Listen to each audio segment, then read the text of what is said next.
Welcome back to Benny's Custom Works, proud supported by Valvoline and Sparesbox. Don't forget BCW5 on checkout. Today we're back on the IS600 and this one's a bit of a rushed episode because we were actually at Motorkhana today in real time. So we're already back at the shop and I want to really rip this thing apart and diagnose the failure. If you didn't see the previous episode, go and check it out. We've done a few upgrades on the IS and then we tried to do a dry Motorkhana. Unfortunately, on the first run, we broke the car. I've speculated a little bit on what's wrong with it, but I've already got on the hoist, so I want to put it straight up and at least have a look into the bell housing and see if we can see anything loose. If we can see something visual, we're pretty much just going to rip the box straight out and then hopefully we can fix it in the next week or so, because we do have the White Line Twilight Rally Sprint coming up as well, which we've already entered with this car. So all of a sudden everything's happening again, and after 8 months of not driving anything, things are breaking all over the place. So unfortunately that's race cars, but yeah, hopefully we can get this thing at least diagnosed today. It's actually Sunday today, so we can't organise parts until tomorrow, but I do want to get on the front foot so that if we do need to order something in, we can actually just start ordering tomorrow and hopefully have it by the end of the week in BCW land, and then probably by the next episode so you guys see us putting it back together. It was my second or third diagnosis of the failure at the track. Turned out to be accurate, and the ring gear is actually separated from the flywheel. I've never ever seen that before, so we're going to pull the box out. This being an LS, we're actually going to split the gearbox from the bell housing because it's much easier to get it out, especially in something like this that's a conversion where you're quite tight in spots. So it allows you basically to get a lot more room to be able to undo the bell housing bolts that bolt the bell housing to the engine, and then basically you pull it out in sections.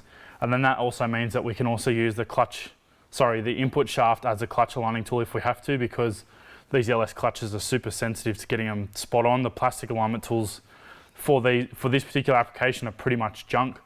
I haven't found one yet that we've actually been able to use successfully and get it to line up. We've always had to use the transmission with no bell housing on it to line the clutch up.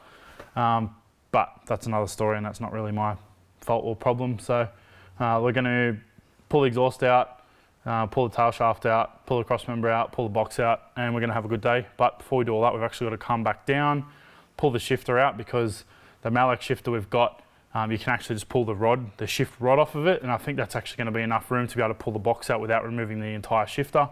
So that'll save a little bit of time, both removing it and reassembling it. So going to go down, pull the shifter out, come back up, start stripping it.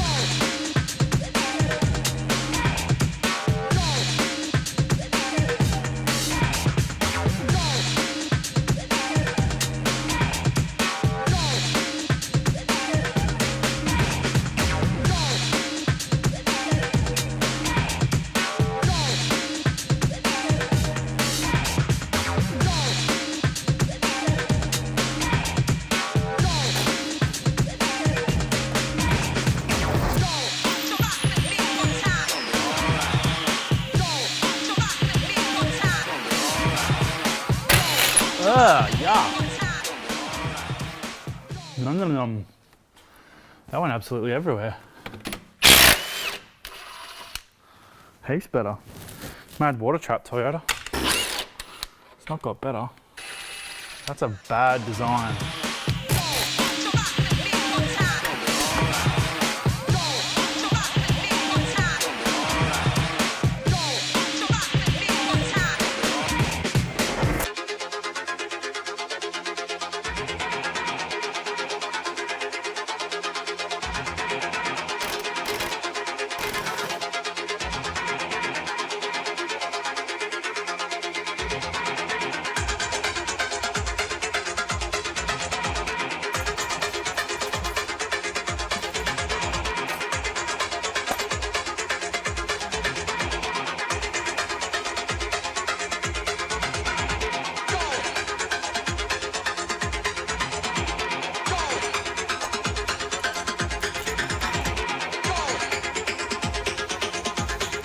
Gone.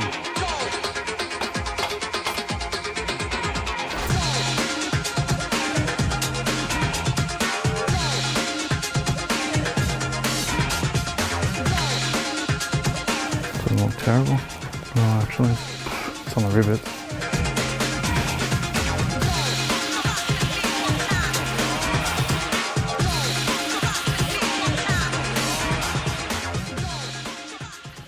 weird because it didn't get that hot. Like today, I mean the flywheel's obviously been hot, but it's literally just fallen off. You should not be able to hand fit a ring gear to a flywheel. It's definitely been hot. I'm not exactly pleading innocence on that, but I still don't think a ring gear should be able to fall off a flywheel. Like that should be welded to that. Like it hasn't even been tack welded, which is annoying.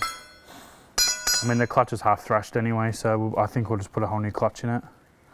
Might do like a extreme twin plate or something, depending on what we can get. Sparesbox do the extreme twin plate, so that might be a good option. This one wasn't actually through Sparesbox, but I went with the company that everyone recommended, and then this is the second failure that we've had.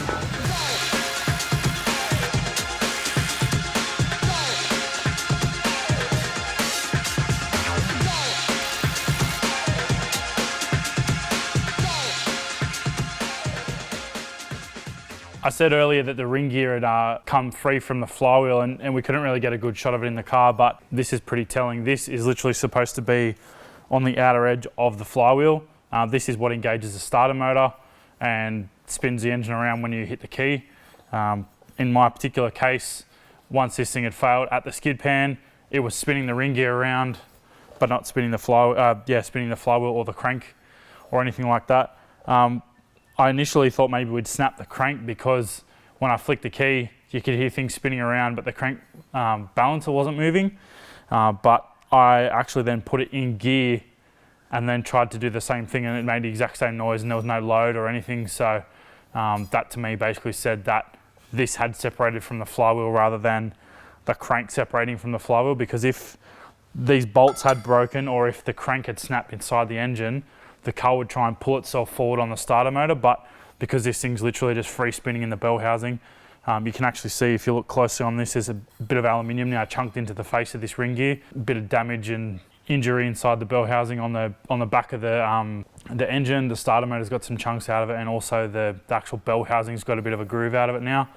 None of those things are particularly critical, but it's still not ideal, you know. Like, I'm a little bit disappointed that this has actually come off, because it wasn't a cheap clutch kit for a start, and yeah, it just shouldn't happen. Like, to me, the ring gear to the flywheel clearance is not correct, because I can actually tap this on with a hammer, and there's no witness marks inside the ring gear of it spinning, which would be a telltale sign of it actually sort of wearing the flywheel out and removing material, and that could cause it to fall off. But I think potentially the clearance when this flywheel was made is not correct into the ring gear. So a two-piece setup like this, normally what they do is actually heat the ring gear, and it's an interference fit. So this shoulder on the flywheel is actually larger than the internal diameter of the ring gear, and the only way to fit that is actually to heat this and then fit it, and then it becomes an interference or a shrink fit.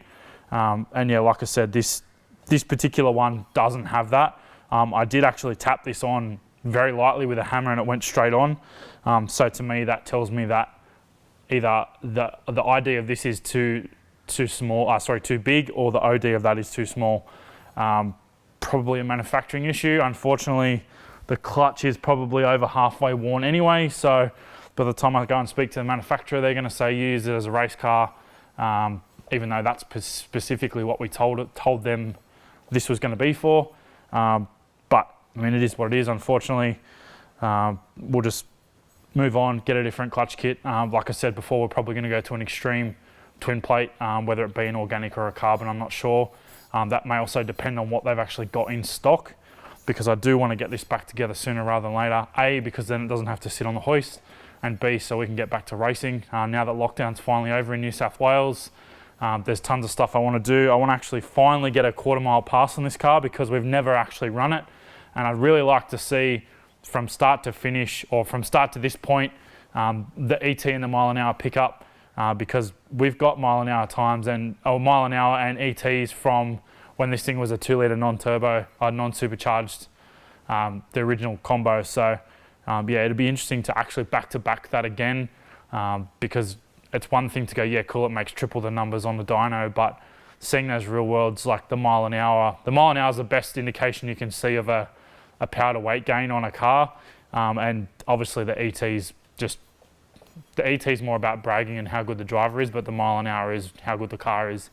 I'm not a particularly good manual drag racer by any means, as you guys will probably see in another upcoming video where we raced another channel and they smacked me, not in that car, in a different car, but that's going to come out either later this year or early in 2022. I've rambled on for a while. I'm going to pack up, I'm going to go home because it's actually Sunday. I've got things to do with my family. You guys have probably got things to do as well. Thanks for watching, guys. We'll see you next time.